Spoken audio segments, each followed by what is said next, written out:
আমি বক্তব্য দীর্ঘায়িত করব না, আপনাদের কাছে শুধু এই বার্তাটুকু দিয়ে যেতে চাই।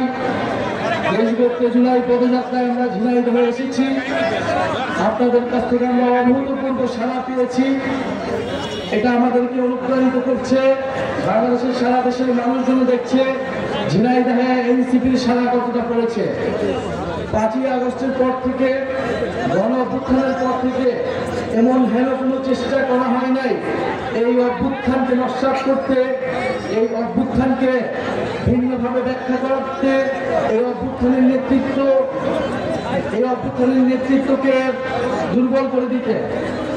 মিডিয়া থেকে শুরু করে সোশ্যাল মিডিয়ায় নানা ধরনের প্রোপাগান্ডা এবং প্রচারণা চালানো হয়েছিল, কিন্তু তারপরেও আমরা জুলাই পদযাত্রায় সারা দেশের মানুষের কাছ থেকে, সাধারণ মানুষের কাছ থেকে অভূতপূর্ব সাড়া পাচ্ছি।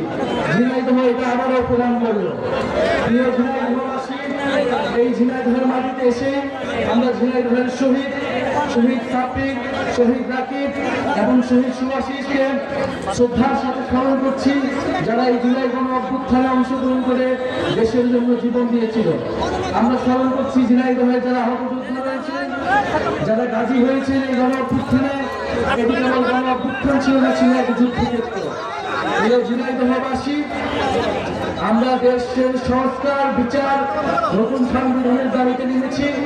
জুলাই ঘোষণাপত্রের কথা বলছি, যেই জুলাই ঘোষণাপত্রে জুলাই অভ্যুত্থানের প্রেক্ষাপট, শহীদদের মর্যাদা, জুলাই গণ অভ্যুত্থানের আকাঙ্ক্ষা, আহতদের নিরাপত্তা, শহীদ পরিবারদের নিরাপত্তার কথা বলবে।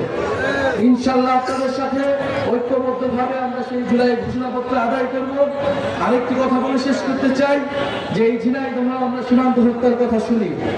আমরা কিছুক্ষণ আগে চুয়াডাঙ্গা থেকে এসেছি, সেখানে এক কৃষককে তুলে নিয়ে গিয়ে নির্মমভাবে অত্যাচার করে হত্যা করা হয়েছে এবং 1 সপ্তাহ পরে তার লাশ ফেরত দিয়েছে। বাংলাদেশে 2000 সালের পর থেকে এই গত 25 বছরে 1200-এর অধিক মানুষকে সীমান্ত হত্যা করা হয়েছে এবং এই সীমান্ত হত্যা করেছে এই বিএসএফ, যেটি আর সীমান্ত রক্ষা বাহিনী না, সেটি একটি খুনি বাহিনীতে পরিণত হয়েছে। এই বিএসএফ কে বলা হয় ট্রিগার হ্যাপি, যে সে ট্রিগার টিপতে চায়, সে খুন করতে চায়, খুন করাই তার নেশা। ফলে যদি সীমান্ত হত্যা না নামানো হয়, এই বিএসএফ বাহিনীর বিরুদ্ধে আমাদেরকে দাঁড়াতে হবে। এই বিএসএফ বাহিনী একটি মানবাধিকার বিরোধী সংগঠন।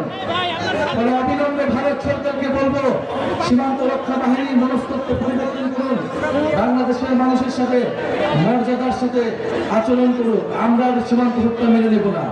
আমরা ঝিনাইদহবাসী যারা এখানে এনসিপির জন্য কাজ করছেন, আপনাদের সন্তান তারেক রেজা রয়েছেন, যিনি 17 জুলাই ঢাকা বিশ্ববিদ্যালয়ে পুলিশ, বিজিবি, র্যাব দিয়ে ঘেরাও করা অবস্থায় যিনি গায়েবানা জানাজা পড়িয়েছিলেন, এই যারা শহীদ হয়েছিলেন 6 জন, সেই 6 জন শহীদের প্রথম গায়েবানা জানাজা ঢাকায় পড়িয়েছিলেন আপনাদের সন্তান তারেক রেজা।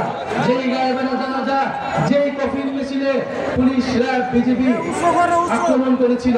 আপনাদের সেই সন্তান ঝিনাইদহের জন্য কাজ করতে চায়।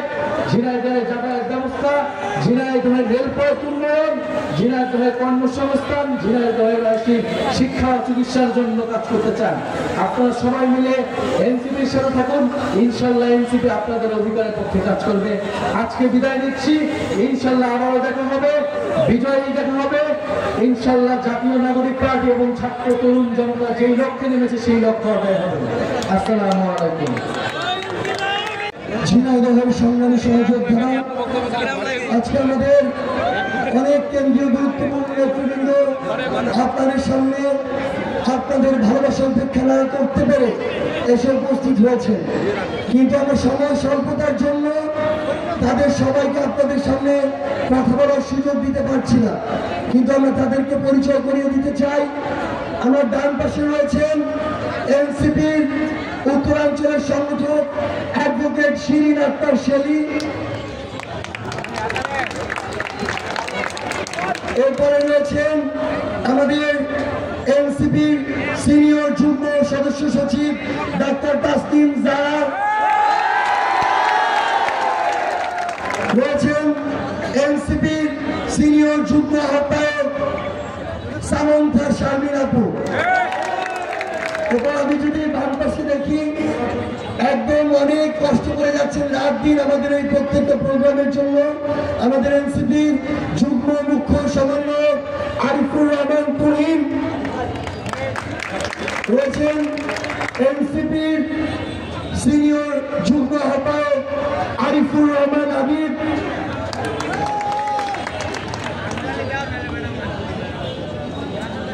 আমাদের সাথে রয়েছেন এনসিপির যুগ্ম সদস্য সচিব জয়নাল আবেদিন শিশি, আরো অনেক কেন্দ্রীয় নেতৃবৃন্দ রয়েছেন।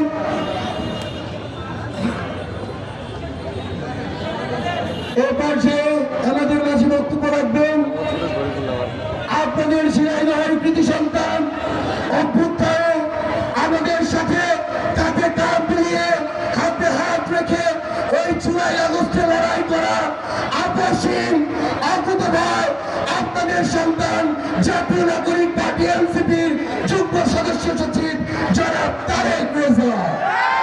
আপনারা অনেক কষ্ট করে অনেকক্ষণ ধরে অপেক্ষা করেছেন, আমি আপনাদের কাছে এই কষ্টের জন্য ক্ষমা চাই, কিন্তু এই ভালোবাসা যেন জারি থাকে। একটাই অনুরোধ, আমরা যেন কোনো দল মার্কা ব্যক্তির কাছে নিজেদের বিবেককে বিক্রি করে না দেই। যে বাস্তবায়ন কমিটি, সেটা সদস্য সচিব হিসেবে দায়িত্ব পালন করছেন আমাদের অনিক রায়, তিনি আমাদের এনসিপির যুগ্ম আহ্বায়ক হিসেবে দায়িত্ব পালন করছেন। এরপর আমাদের মাঝে বক্তব্য রাখবেন 2024 জুলাই অভ্যুত্থানের অন্যতম নায়ক, 2024 এই জুলাই অভ্যুত্থানের প্রথম রাজবন্দী ডাকসুর সাবেক সমন্বয়ক নাসির উদ্দিন পাটোয়ারি।